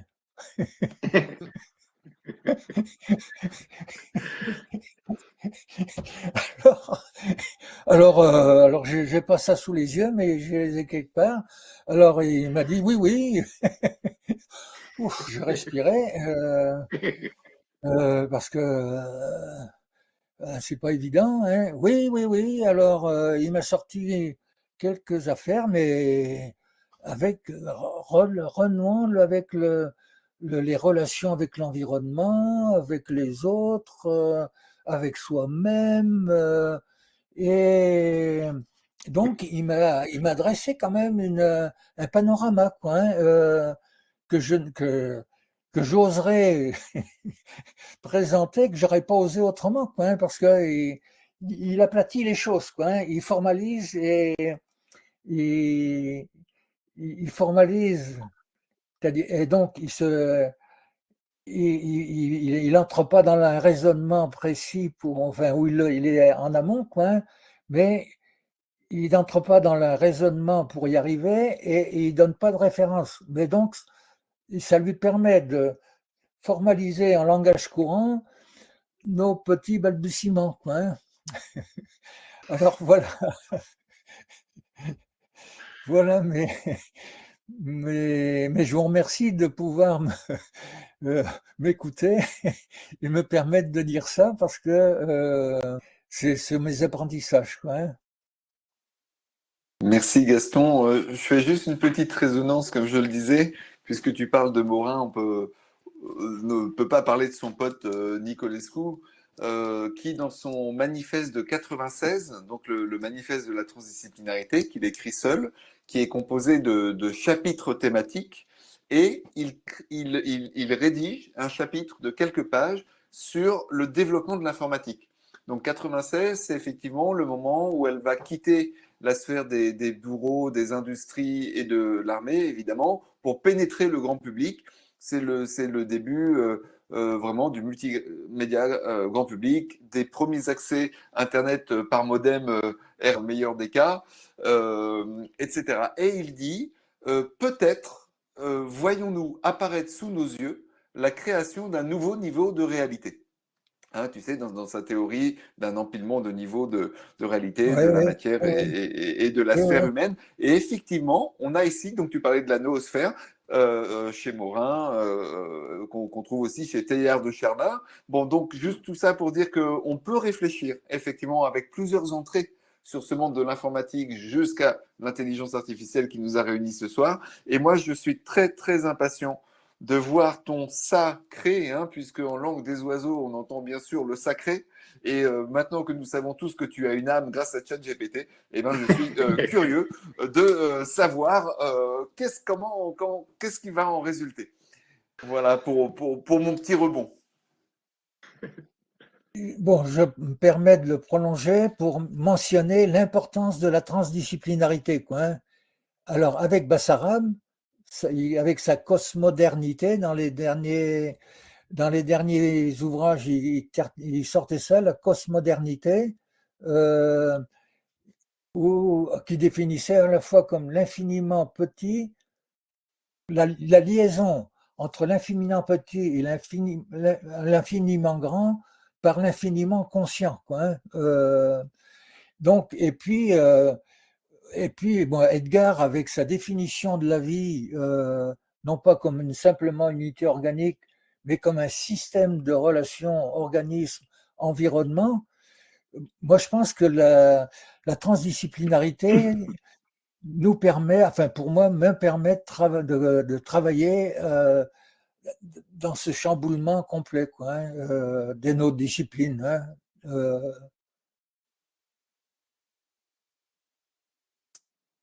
Mariana, et toi?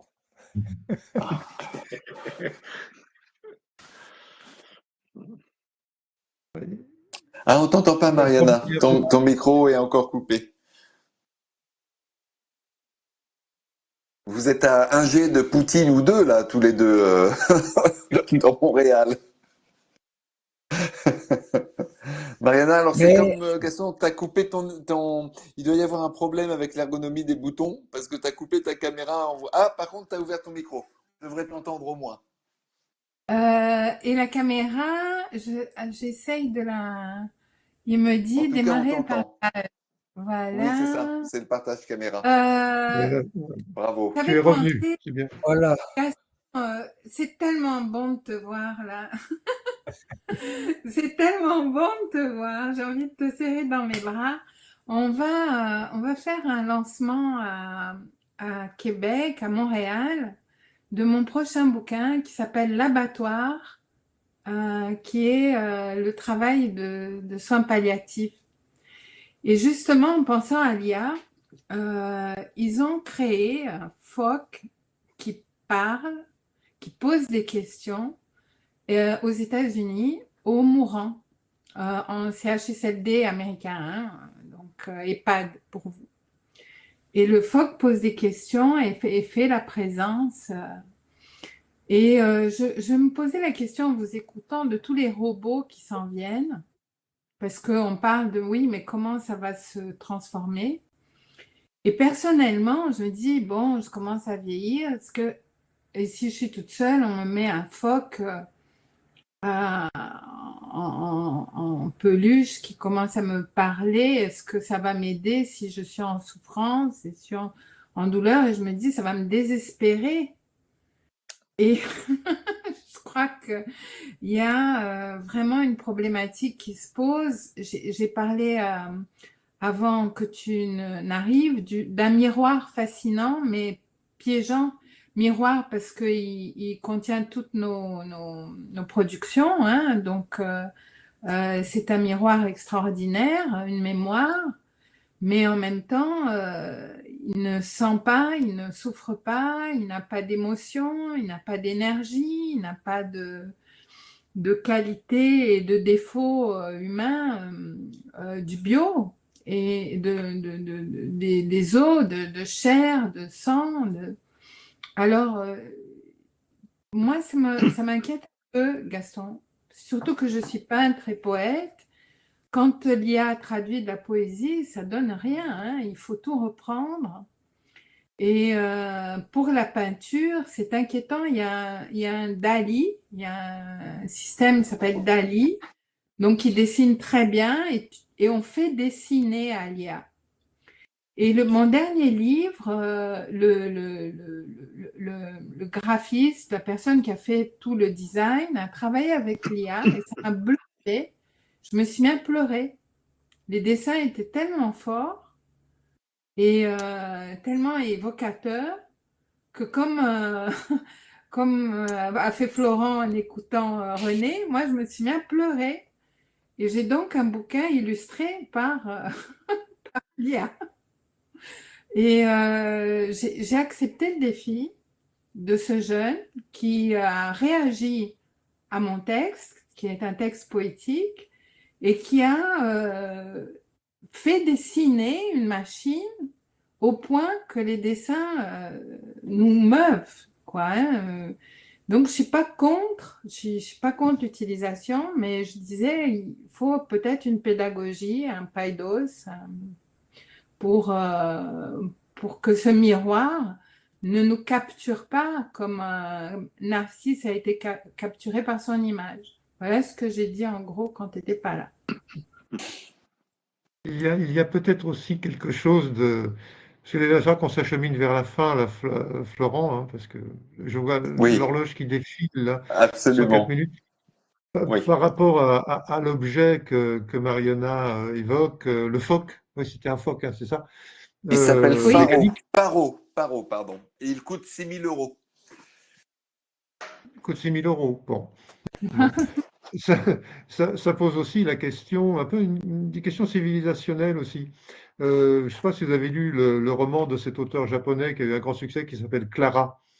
Clara, c'est un robot en fait qui vit avec une petite fille à qui on l'offre à une petite fille quand elle est petite, et puis bon, bah, la petite fille grandit et ses relations au robot affectives se transforment. Jusqu'au moment où il va falloir se séparer de Clara, en fait, la mettre à la poubelle, en quelque sorte. Et tout est vu par les yeux de Clara, du robot. Hein, l'auteur imagine que le robot a une sensibilité qui lui permet de comprendre sa situation émotionnelle. Mais ça a été écrit, je crois, par un auteur japonais, où le rapport animiste à l'objet n'a rien à voir avec le nôtre, quoi.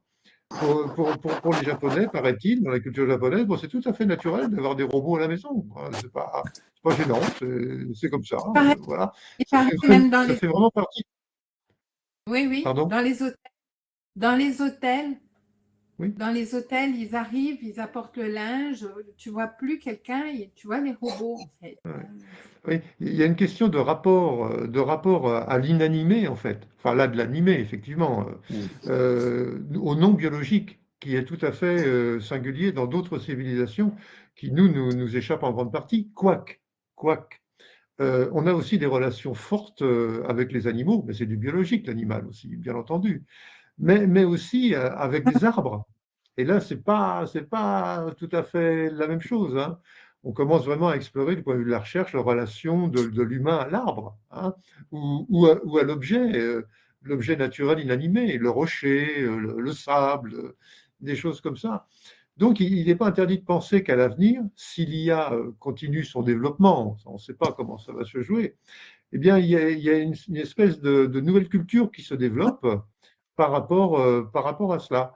Hein. Et ça ferait aussi partie de la noosphère, hein, comme l'ont souligné, pardon, Gaston et puis Pasquier, et de notre environnement aussi, de notre environnement, donc aussi éco-formation du coup, avec ce type d'objet tout à fait nouveau dans l'histoire de l'humanité. Moi, je trouve aussi que c'est bourré de dangers, ces affaires de l'IA, y compris sur le plan guerrier, hein, naturellement. Ouais. Mais, Je voulais les robots tueurs, hein, les robots oui, tueurs, oui, Christian. oui, oui, tout à fait, absolument. Donc, mais en même temps, je ne peux pas m'empêcher de penser que les humains que nous sommes, là, après 300 000 ans d'existence de l'Homo sapiens, on a une chance extraordinaire de vivre ce moment-là. Mais en même temps, il s'agit de ne pas se tromper, quoi. Comme on est pris dans ce mouvement, il s'agit sur le plan de la pédagogie générale vis-à-vis de l'humain, de savoir, de bien réfléchir nos coups, hein, en quelque sorte. Nos coups dans les deux sens du terme, faire un coup, et puis les coups que ça représente philosophiquement, essentiellement pour l'humain, quoi. Voilà, mais bon, que de travail, mais je trouve ça exaltant, vraiment, vraiment exaltant. Mais en même temps, si on me disait demain l'IA n'existe plus, je crois que j'en serais pas plus malheureux, quoi. Voilà. Oui. Non, mais ça nous oblige à vraiment à une nouvelle théorisation de la formation continue Ah oui. entre nous, avec les autres, par expérience et par réflexion, quoi, hein. Donc, et c'est là que enfin, que ça interroge nos pouvoirs, nos conceptualisations actuelles. Et puis là, je pensais, on revient en Empédocle, avec la théorie cosmogonique, là, tout se joue entre amour et haine, quoi, hein. Tous ces éléments-là, euh, ils sont tendus entre des amours reliants ou des haines fracassantes, quoi, hein. Donc, je pense que ça, pour moi, euh, c'est travaillable uniquement en élargissant nos cadres conceptuels, bon, à l'ampleur des phénomènes, quoi, hein. Je dirais amour, haine et réparation, comme Mélanie Klein. Amour, haine et réparation. Parce que quelque part, on est en train de restituer une vie, une seconde vie, comme dirait Artaud, un second souffle à René Barbier par tout ce qu'on était en train de mouvoir de sa pensée, de ses contenus, de ses poèmes, et s'il était là, qu'est-ce qu'il aurait dit et comment il aurait pensé. Donc, oui, il y a la dialectique d'amour et de haine, mais je pense que l'humain, il apporte la réparation, comme dit Mélanie Klein. C'est-à-dire qu'il apporte, il restitue quelque chose de l'ordre de